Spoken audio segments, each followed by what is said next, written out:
நம சிவாய வாழ்க.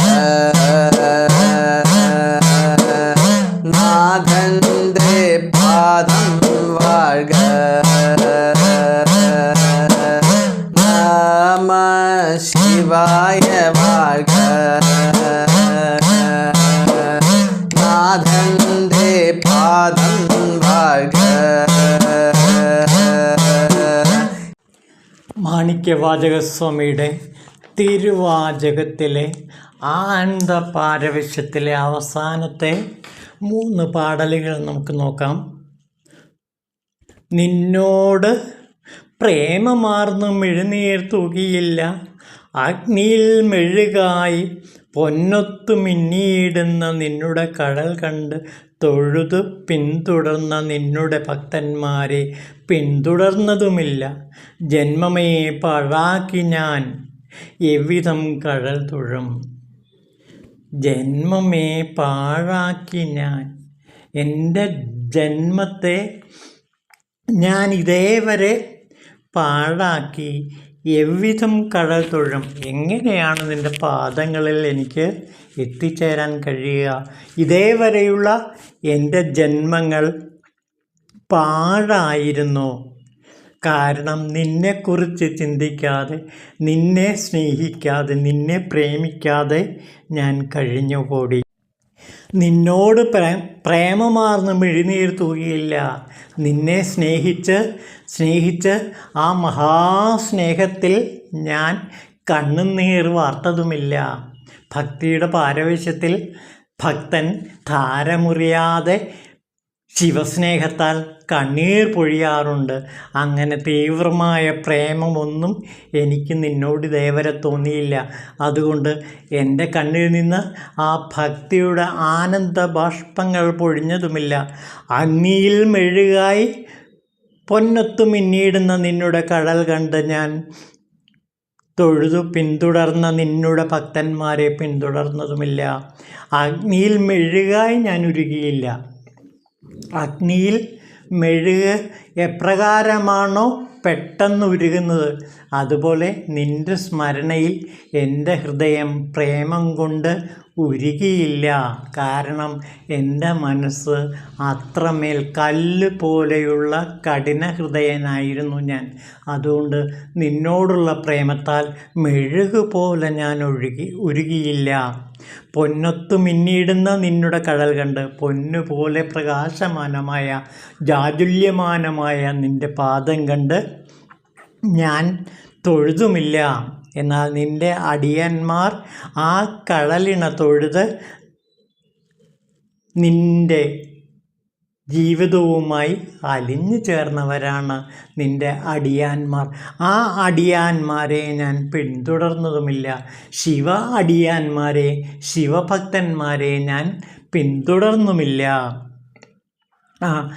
ശുദ്ധ സന്മാർഗ വഴിയിലൂടെയല്ല ഞാനിതേവരെ സഞ്ചരിച്ചിരുന്നത്. ജന്മമേ പാഴാക്കി ഞാൻ, എൻ്റെ ജന്മം അതുകൊണ്ട് ഇതേവരെയുള്ള എൻ്റെ ജന്മം പാഴായിപ്പോയി. പണിഞ്ഞിടുന്നവർക്ക് പിണികൾ നീക്കി, പഴയടിയാന്മാർക്ക് പാദം പിടിക്കാൻ കൃപ കാട്ടി, ആവതില്ലവയെന്നാൽ ബലത്ത മുള പോലെ ആകുന്നോരെൻ്റെ വിന പൊടിയായി മാറ്റി, കുളിർപാദങ്ങൾ വിരിഞ്ഞു വന്നെനിക്ക് തന്നിടേണേ. എൻ്റെ കർമ്മവിനകൾ അത്രയും അല്ലയോ ഭഗവാൻ അങ്ങ് മാറ്റുക. ബലവത്തായ മുള പോലെ, കഠിനമായ മുള പോലെ, ഒരിക്കലും ഒടിയാത്ത ബലവത്തായ മുള പോലെ കട്ടിയാർജിച്ചതാണ് എൻ്റെ കർമ്മവിനകൾ.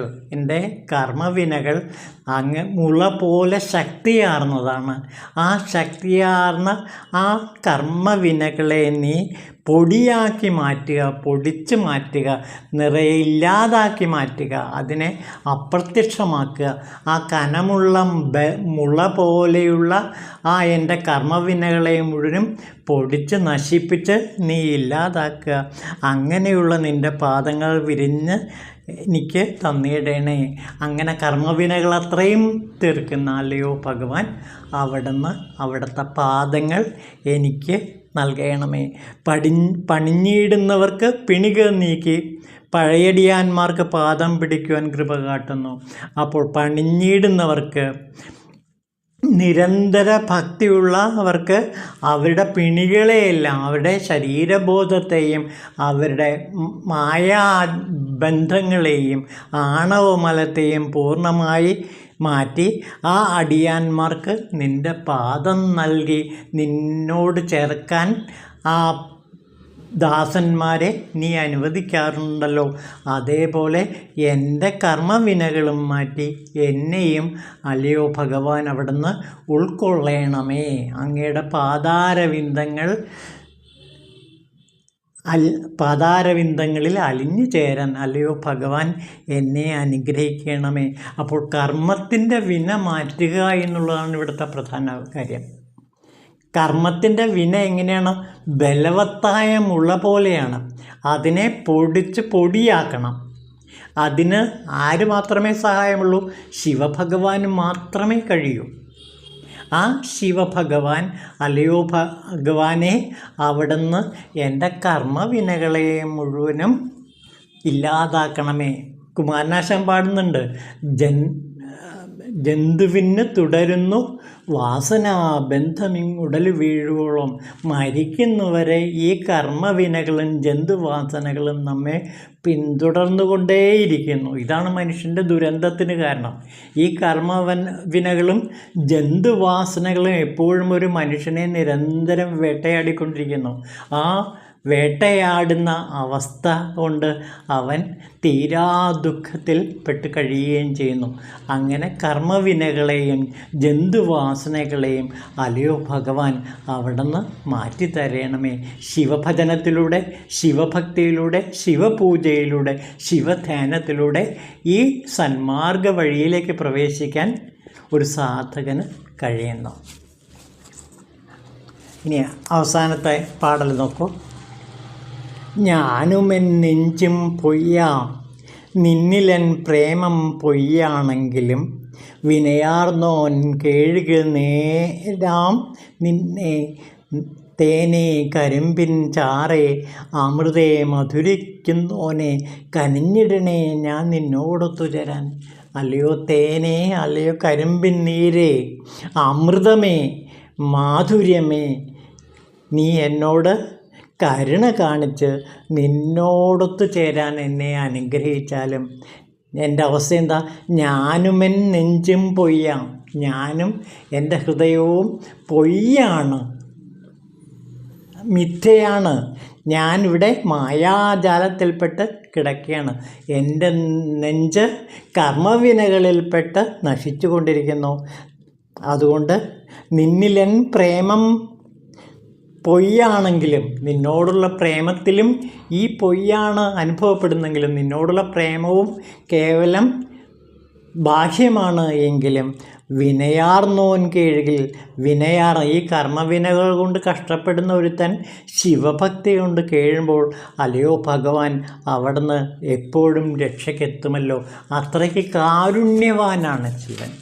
അപ്പോൾ കർമ്മവിനകൾ തീർക്കാൻ വേണ്ടി ആരാണോ ശിവനെ പ്രാർത്ഥിക്കുന്നത് അവരുടെ കർമ്മവിനകൾ അത്രയും അല്ലയോ കരിമ്പിൻ ചാറേ അമൃതേ മധുരിക്കുന്നോനെ എന്നിൽ കനിഞ്ഞ് എൻ്റെ ഈ കർമ്മവിനകളെ മാറ്റി എനിക്ക് നിന്നോടൊത്ത് ജീവിക്കാൻ, നിൻ്റെ പാതാരബന്ധങ്ങളിൽ അഭയം പ്രാപിക്കാൻ എന്നെ അനുഗ്രഹിക്കണമേ എന്ന് പ്രാർത്ഥിക്കുകയാണ് ഇവിടെ മാണിക്യവാചകർ ചെയ്യുന്നത്. വള്ളലാരുടെ ജീവിതത്തിലും ഇത് തന്നെ ബന്ധപ്പെട്ട ചില കാര്യങ്ങളുണ്ട്. അതായത് വള്ളലാർ ഏർപ്പെടുത്തിയൊരു മാർഗമുണ്ടായിരുന്നു. അതിൻ്റെ പേര് സമരസ സത്യസന്മാർഗം എന്നാണ്. സമരസ സത്യസന്മാർഗം വള്ളലാരുടെ വളരെ പ്രധാനപ്പെട്ട ഒരു ശിവദർശന ശാഖയാണ് സമരസ സത്യസന്മാർഗം. അത് എന്താണെന്ന് വെച്ചാൽ വേദാന്തം, സിദ്ധാന്തം, നാദാന്തം, ബോധാന്തം, കലാന്തം, യോഗാന്തം എന്നീ 6 വിഭാഗങ്ങളും അതുപോലുള്ള മറ്റു ദർശനങ്ങളും സമരസമായി സമ്മേളിക്കുന്ന പൊതുവായൊരു ദർശനമാണ് സമരസ സത്യ സന്മാർഗം. ഈ സമരസ സത്യ സന്മാർഗം തന്നെയാണ് ശിവമാർഗവും. നോക്കൂ, സമരസ സത്യ സഭയിൽ നടമ്പുരി സമരസ സത്യത്താർ സ്വയം ചുടരേ ചുടരേ. ഇതാണ് വള്ളലാർ രാമലിംഗസ്വാമികൾ തൻ്റെ സമരസ സത്യമാർഗത്തെ വിശദീകരിക്കുന്നത്. സമരസ സത്യത്തിൻ്റെ തിരുസഭയിൽ നടനത്തിലേർപ്പെട്ടിരിക്കുന്ന വ്യത്യാസങ്ങൾക്കതീതമായ സത്യത്തിൻ്റെ സ്വയംഭൂവായിട്ടുള്ള അല്ലയോ ജ്യോതിയെ എന്നെ സമരസ സത്യസന്മാർഗത്തിലേക്ക് നയിച്ച് എനിക്ക് ശിവ സായുജ്യം നൽകിയാലും എന്നാണ് വള്ളലാർ പാടുന്നത്. ആ പാട്ട് പിന്നെയും തുടരുന്നുണ്ട്. പരിനിറൈ പൊതുവിടൈ വളർത്തിരു നടം പുരി പരമസിദ്ധാന്തപതി പരഞ്ചുടരേ. എല്ലാ വരങ്ങളെയും ജീവന്മാർക്ക് നൽകുന്ന പൊതുവേദിയായ ചിറ്റമ്പലത്തിൽ എല്ലാ ജീവജാലങ്ങളും സുഖമായിരിക്കാൻ വേണ്ടി നടനത്തിലേർപ്പെട്ടിരിക്കുന്ന സിദ്ധാന്തത്തിൻ്റെ അധിപതിയായ സമരസ സത്യസന്മാർഗ സിദ്ധാന്തത്തിൻ്റെ അധിപനായ അല്ലയോ പരമാത്മ ജ്യോതിയെ അങ്ങ് ഞങ്ങളെ അനുഗ്രഹിച്ചാലും ഈ സമരസ സത്യസന്മാർഗ വീതിയിലേക്ക് ഞങ്ങളെ നയിച്ചാലും അങ്ങനെ ശിവമാർഗത്തിലൂടെ ശിവസായുജ്യത്തിലേക്ക് എത്തിച്ചേരാൻ ഞങ്ങളെ അനുഗ്രഹിച്ചാലും എന്നാണ് വള്ളലാർ രാമലിംഗസ്വാമികൾ ഈ പാട്ടിൽ വിശദമാക്കുന്നത്. അപ്പോൾ ഇങ്ങനെയൊക്കെയുള്ള ഒരുപാട് മഹായോഗികൾ ശിവമാർഗം എന്താണ് എന്ന് വളരെ വ്യക്തമായി നമുക്ക് പറഞ്ഞു തരുന്നുണ്ട്. ശരിക്കും പറഞ്ഞാൽ ഷഡ്ദർശനങ്ങളൊരു സമാഹാരമാണ് ശിവദർശനം എന്ന് നമുക്ക് പറയാൻ പറ്റും. ഭാരതത്തിൽ നിലനിൽക്കുന്ന 6 ദർശനങ്ങൾ, അതായത് ന്യായവൈശേഷിക യോഗദർശനങ്ങൾ എല്ലാം തന്നെ ഒന്നിക്കുന്ന ഒരു മഹാസംയോജനത്തിൻ്റെ മഹാസമ്മേളനത്തിൻ്റെ ഒരു പൊതുവേദിയാണ് ശിവമാർഗം. ആ ശിവമാർഗത്തിലൂടെ ചരിച്ചാൽ ഒരാൾക്ക് വളരെ വേഗത്തിൽ ശിവസായുജ്യത്തിലേക്ക് എത്തിച്ചേരാൻ കഴിയും. ഓം ശിവായ നമഃ.